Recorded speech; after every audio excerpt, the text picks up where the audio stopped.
Salam aleyküm şeyx. Və aleykum salam. Əgər iki əhl-i sünnə alimi aralarında bir məsələdə ixtilaf edibsə, məsələn, bir məsələyə biri olar, biri olmaz deyibsə, avam cəmaatdan bir kəs bu ixtilafda nə etməlidir? Elhamdülillah, hələ olanda bilənlərdən soruşmaq. Bilənlərdən soruşmaq. Bu elmdir. Ola bilər, bir alim belə desin, bir alim belə desin. Bilməyən adam çaşıb qala bilər. Bunu bilənlərdən soruşmaq ki, bu məsələlər başa çıxır, anlayışı var. Onlar yönəldəcək.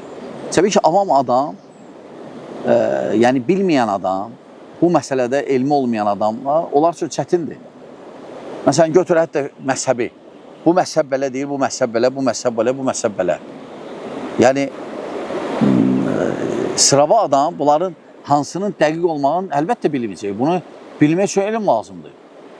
Sən bütün o qövülləri, o alimlərin qövüllərin, onların hər tərəfin dəlillərini öyrənməlisən. Hər adam bunu bilmir axı.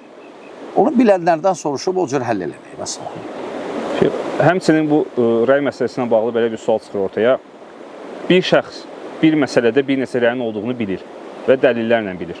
Zaman və məkana görə bu rəylərin dəyişə bilər. Bəzən bu rəyə əməl eləsin, bəzən bu rəyə. Ola bilər. Əgər əsas odur ki, rəyin əsası olsun dəlili. Əgər dəlil varsa, hə.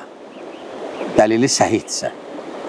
Aydındır? Dəlil səhihdirsə. Namazda oturuşdur, əlləri bağlamalı. Hə. Dəlil səhihdirsə, eləyə bilər hərdən belə, hərdən belə. Məsələn, adi zikirlərdə məsələn, namazı başlayanda bu zikir gəlib, sonra biz görürük başqa zikir də var. Hələ olanda alimlər deyirlər, yaxşıdır hamısını istifadə elə. Hərdən bunu oxu, hərdən bunu oxu. Aydındır?